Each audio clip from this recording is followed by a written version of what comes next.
Hello everyone, welcome to my language and history channel. I am Irina. I am a professional historian. I have a PhD in Viking studies. I am also a history and language teacher, and I decided to make this channel to both teach and learn myself, so I don't have any other agenda other than providing good content and interesting information on topics which are exciting for me.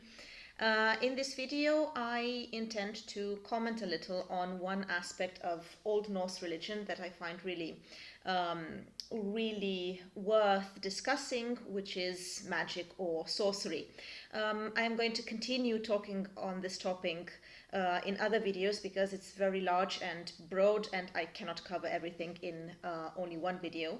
So I would focus now on just presenting the main questions regarding Old Norse magic and the idea of gendered magic, and in the next video I will continue with discussing the relationship between sorcery / magic and several Norse gods, most important being the chief god Odin, or Odin in Old Norse.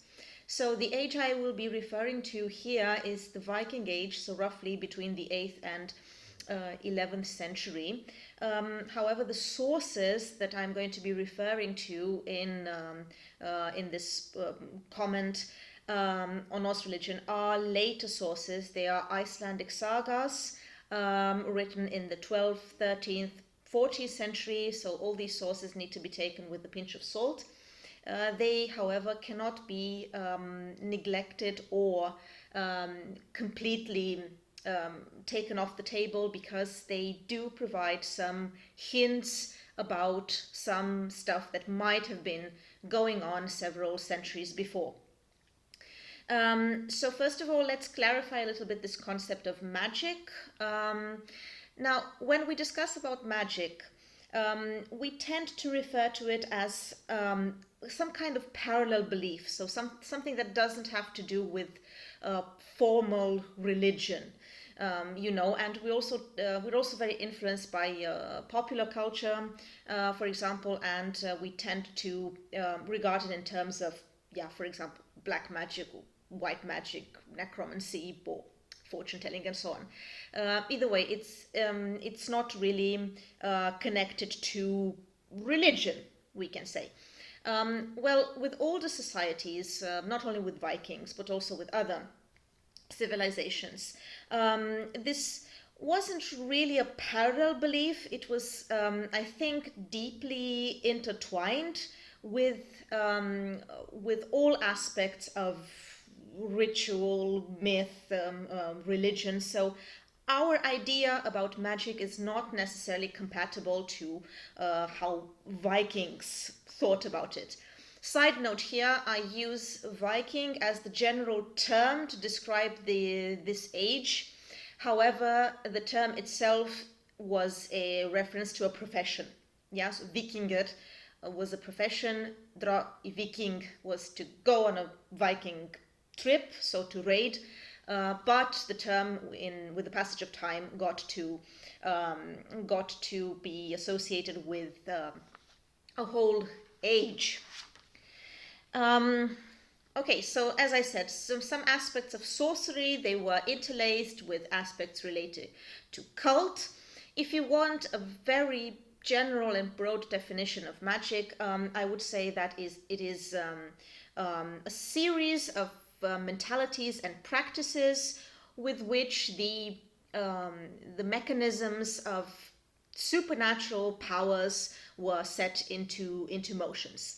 And Old Norse has a pretty specific, or quite a specific vocabulary about magic. However, the term which is mostly used to describe this idea of using supernatural forces to your own benefit is the term seiðr, which will also be the star of this video and of the upcoming videos. So seiðr was a term that meant a lot of things.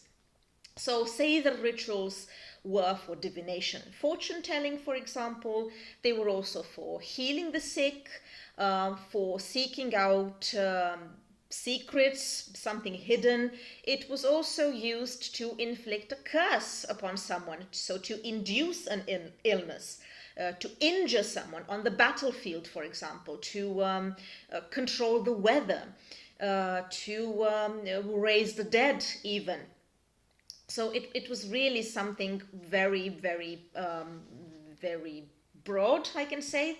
It had reference to this idea of extending one's mind, of frenzy, going into trance, so that you can summon spirits that could help you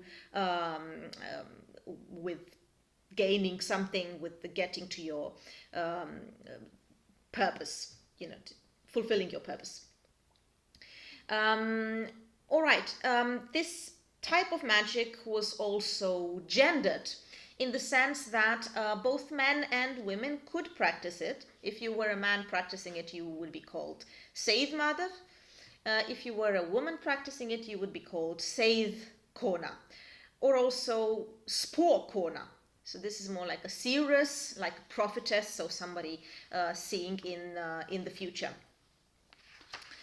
There are also other terms used to describe such practices.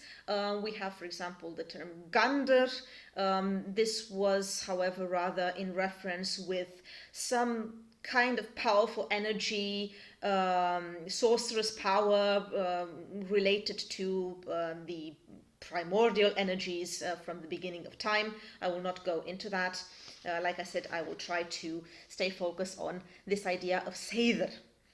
So sorcery magic is a little different in its, not necessarily in its purpose, but in its method compared to normal rituals, the so-called blot.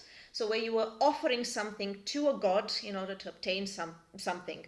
So this meant that the relationship you had to the god was not that of equals, because he was superior. You had to convince him by making an offering that you deserved that help. On the other hand, if you performed seiðr, you were actually actively using these supernatural beings to your own purpose. So it was a relationship that was more equal than that relationship developed in a ritual. Another trait that would characterize the sorcery is the fact that it involved this idea of binding something. So you bound the energy that was outside of you, so that you could engage in an act that wasn't considered normal. Let's talk a little bit about the sources, because this is very interesting. So magic in the form of seiðr is pretty common in many sagas.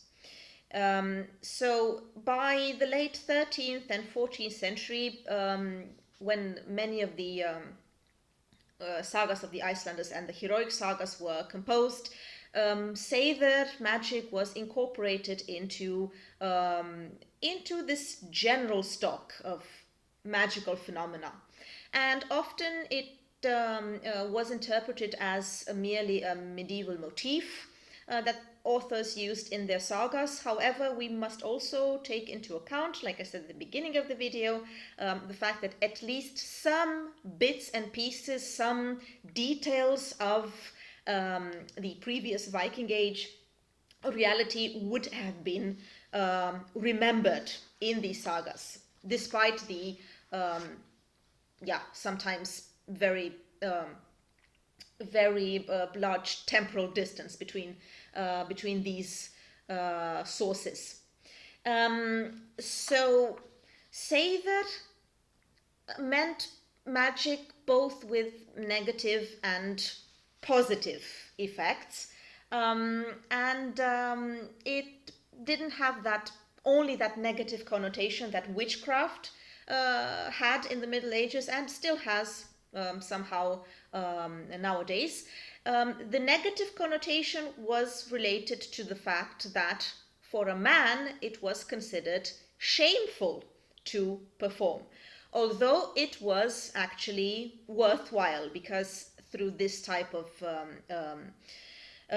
sorcery, you had access to the supernatural, you could gain knowledge, you could influence that which was outside of you, so it also had a lot of advantages. But from a social point of view, it was not seen as the most manly thing to do, because it was considered that you did not do that by your own strength, by your own forces. You used something that was not that did not only depend on you, because you used these forces that you invoked. So that was the negative connotations of it. Now, regarding written sources where we have mentions of using such magic, we have Skaldic Poetry, for example. So the poets who worked at the courts of the kings also used sometimes in their poets this idea of practicing magic. We have, for example, in Sigurdardropa by the poet Kormokr Ogmundarson around the year 960. So this is not a late source. It's actually a source from the Viking Age, and he mentions, for example, that someone is disguising himself by means of sorcery. So that is a reference to shape-shifting. He is not the only example. And interestingly, this magic is also referenced in the main source that we have for Norse mythology, which is the collection of poems known as the Poetic Edda. I remind you that the Poetic Edda was written in the 1200s in Iceland. However, the poems themselves are believed to have been composed around the year 900 based on linguistic evidence. So the language used is much more archaic than in the 12th century. So we have, for example, in Lokasena, which is a poem where the god Loki engages in an injury contest. He offends all the gods during a banquet. When he discusses with Odin, he mentions the fact that he performed seiðr, and he was acting like a witch. He was acting unmanly. He had this behavior which is called ergi.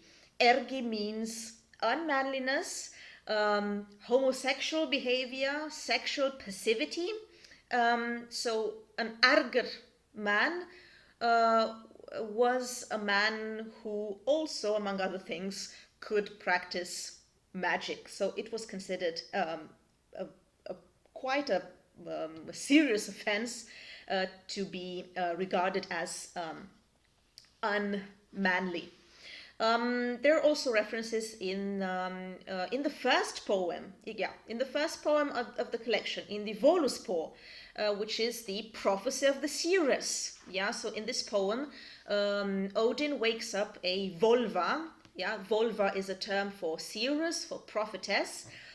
Because he wants to know things about the creation and destruction of the world.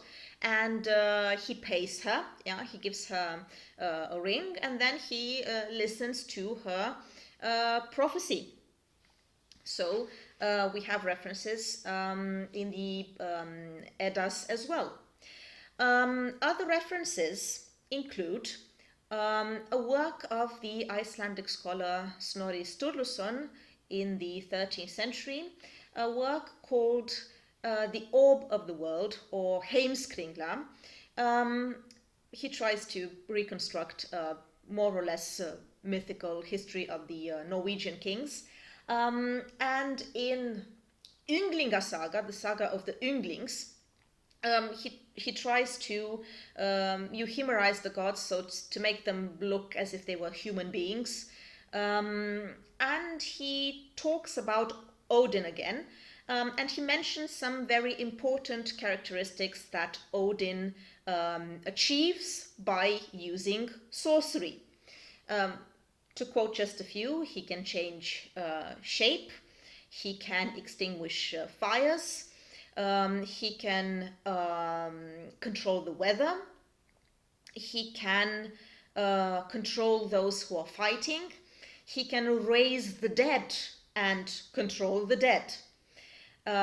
He can find out where treasures are hidden, and, well, among other things, he can use this ship called seiðmaðr that he can put into his pocket, folded like a cloth, among other things.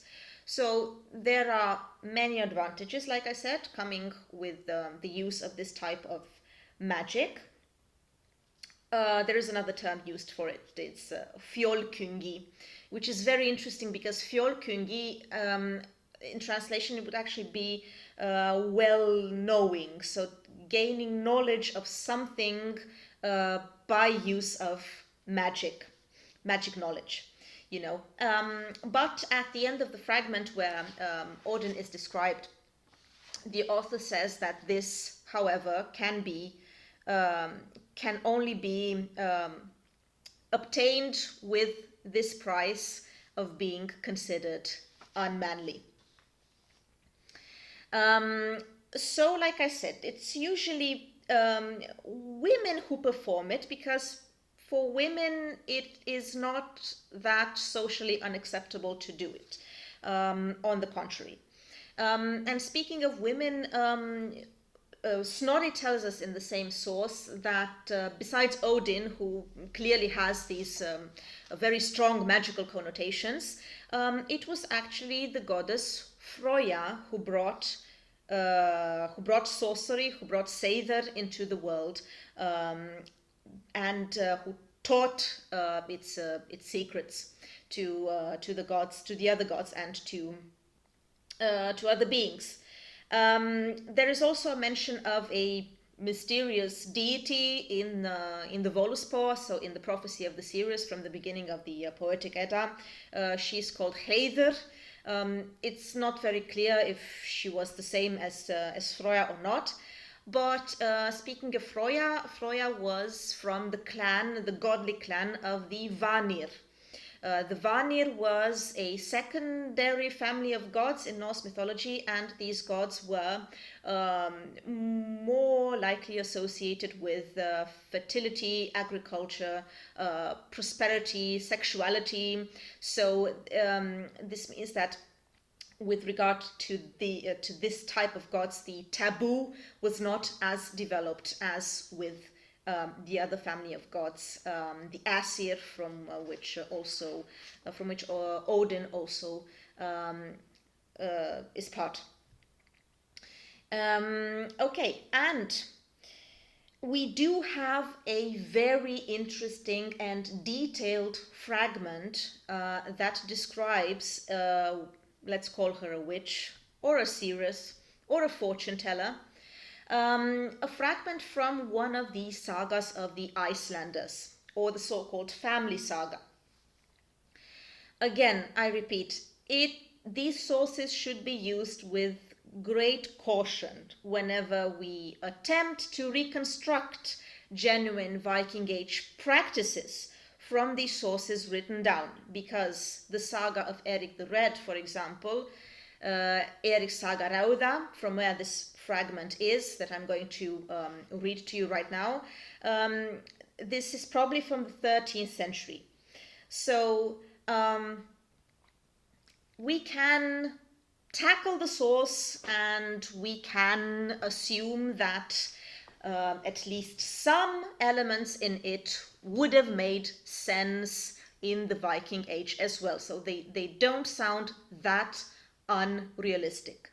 But it is still under debate and a great question mark how much of these sources can actually be applied to the Viking Age. However, like I said, in this saga we do have the most detailed description of a prophetess ever, like in the whole Norse literature. So we can't really ignore it. Yeah, so at least we can attempt to figure out some concepts that are used here, and to make an educated guess regarding their authenticity. Like I said, this fragment belongs to the Saga of Erik the Red. The Saga of Erik the Red is one of the two Icelandic sagas that discuss the journeys Vikings made to North America. The other one is the Saga of the Greenlanders. Both of them are the so-called Vinland sagas. And in chapter 4 of the saga, there is a farmer who is also a chieftain. And at some point he wonders what's going to happen with the harvest in the future, because they're experiencing some famine, they had poor catches when they went hunting, so he was curious to learn what is going to happen to him, to his family, to his neighborhood in the upcoming year. And it so happens that in the district where he lived, there was this woman called Thorbjörg, and she is a völva, she is a prophetess, or a witch, if you will. And the farmer makes preparations to invite the prophetess and to determine her to read the future. I'm going to read to you directly from the translation in the Penguin Classics edition of the Sagas of the Icelanders. So, Thorkel invited the seeress to visit, and preparations were made to entertain her well, as was the custom of the time when a woman of this type was received. A high seat was set for her, complete with cushion. This was to be stuffed with chicken feathers. When she arrived one evening along with the man who had been sent to fetch her, she was wearing a black or blue mantle with a strap which was adorned with precious stones, right down to the hem. About her neck she wore a string of glass beads, and on her head a hood of black lambskin, lined with white catskin. She bore a staff with a knob at the top, adorned with brass, set with stones on top. About her waist she had a linked charm belt with a large purse. In it she kept the charms, tauver in Old Norse, which she needed for her predictions. Another word used for sorcery, prediction, fortune telling is fróðleikur in the sagas. She wore calfskin boots lined with fur, with long sturdy laces and large pewter knobs on the ends. On her hands she wore gloves of catskin, white and lined with fur. When she entered, everyone was supposed to offer her respectful greetings, and she responded according to how the person appealed to her. Farmer Thorkel took the wise woman by the hand and led her to the seat which had been prepared for her. He then asked her to survey the flock, servants and buildings. She had little to say about all of it. That evening tables were set up and food prepared for the seeress. A porridge of kid's milk was made for her, and as meat she was given the hearts of all animals available there. She had a spoon of brass and a knife with an ivory shaft, its two halves clasped with bronze bands and the point of which had been broken off. Once the tables had been cleared away, Thorkel approached Thorbjörg and asked what she thought of the house there and the conduct of the household, and how soon he could expect an answer to what he had asked and everyone wished to know. She answered that she would not reveal this until the next day after having spent the night there. Late the following day she was provided with things she required to carry out her magic rites. She asked for women who knew the chants required for carrying out magic rites, which are called ward songs. But such women were not to be found. Then the people of the household were asked if there was anyone with such knowledge. Gudrid answered, "I have neither magical powers nor the gift of prophecy, vísindakona. She says she is not a prophetess, she is not a vísindakona. But in Iceland, my foster mother, Haldis, taught me chants she called ward songs, or varðlokur. Thorbjörg answered, then you know more than I expected. Gudrid said, these are sort of actions in which I intend to take no part because I am a Christian woman. Thorbjörg answered, it could be that you could help the people here by so doing, and you'd be no worse a woman for that, but I expect Thorkel to provide me with what I need. Thorkel then urged Gudrid, who said she would do as he wished. The women formed a warding ring around the platform raised for sorcery, with Thorbjörg perched atop it. Gudrid spoke the chant so well, Fredi, the chant or charm, and so beautifully that people there said they had never heard anyone recite in a fairer voice. The seeress thanked her for her chant. She said many spirits had been attracted who thought the chant fair to hear, though earlier they wished to turn their backs on us and refused to do our bidding. Many things are now clear to me, which were earlier concealed from both me and the others. And I can tell you that this spell of hardship would last no longer, and times will improve as the spring advances. The bout of illness, which has long plagued you, will also improve sooner than you expect.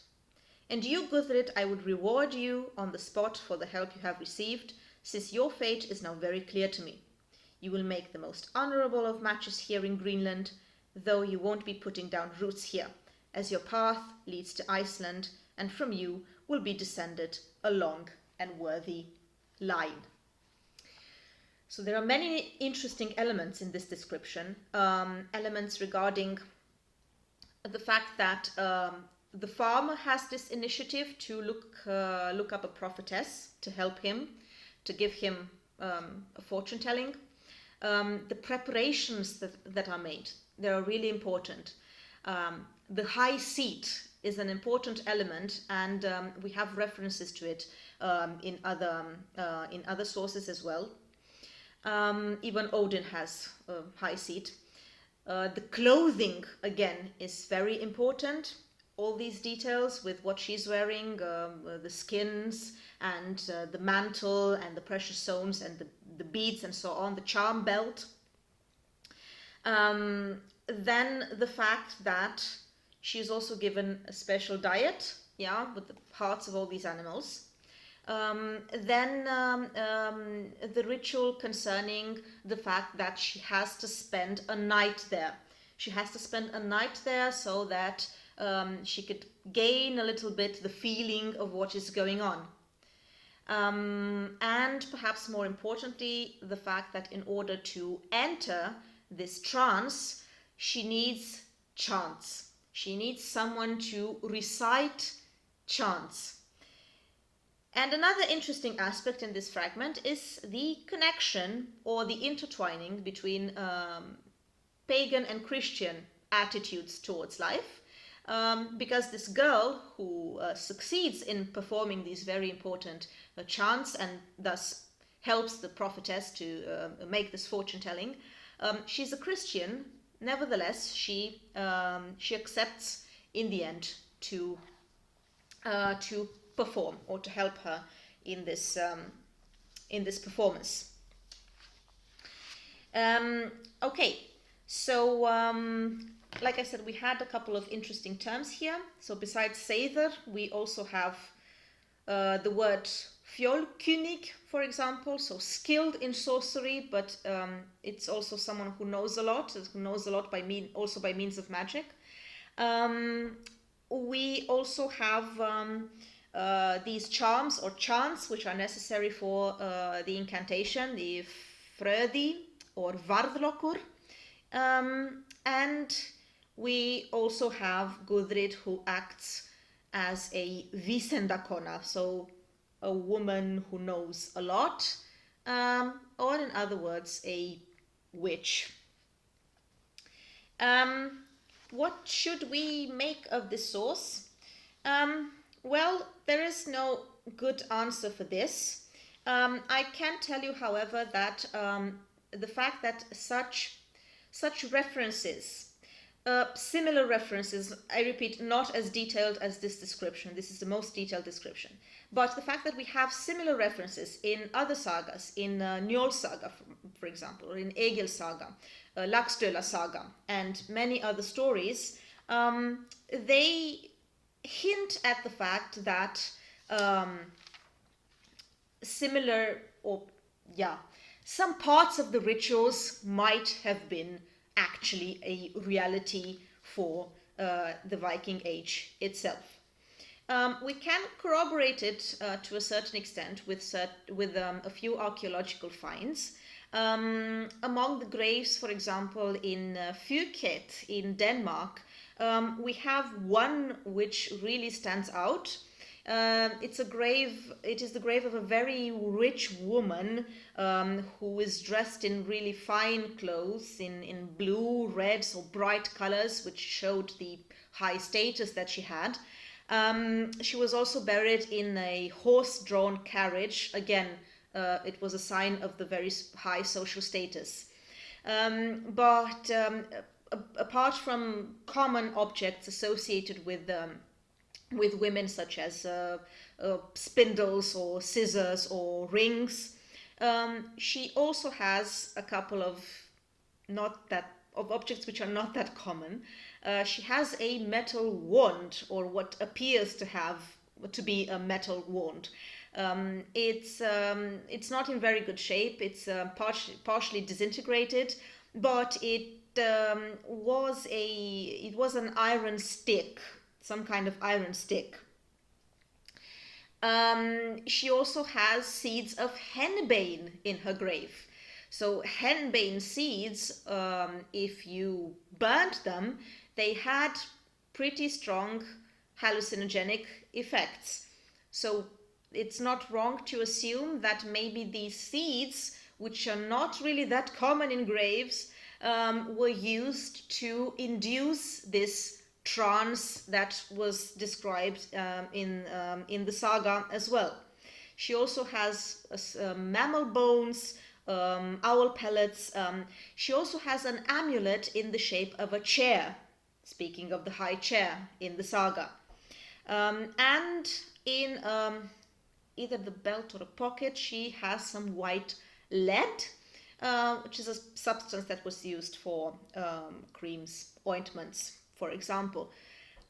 So this grave attracts attention, through its richness and the richness in uncommon objects, some of which strongly suggest an association with sorcery, in the sense that this woman could very well have been a witch, a seeress.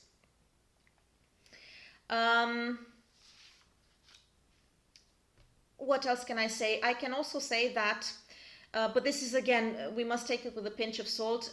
There are references to the importance of these witches, of these seeresses, in much older sources. Tacitus also speaks of them, of women who have this gift of clairvoyance, or who draw lots to determine the fates of men, like the Nornir in the Old Norse myth.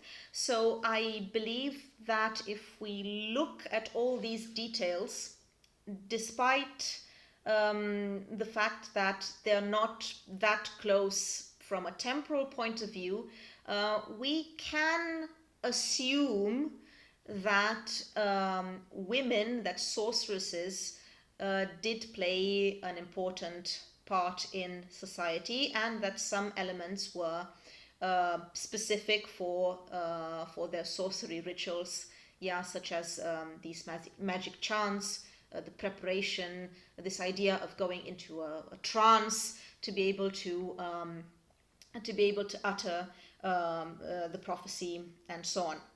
And like I said before, it was gendered. It had a strong gender connotation, in the fact that it was considered to be unmanly if it was practiced by men.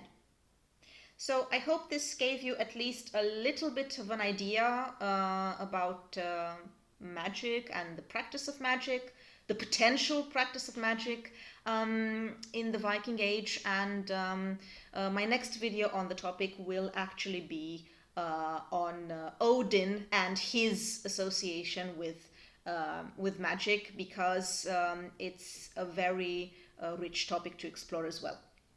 Thank you very much for your patience. Thank you very much for watching. If you're interested in similar topics, please like and subscribe and help my channel grow. Take care, wish you all the best, and see you soon.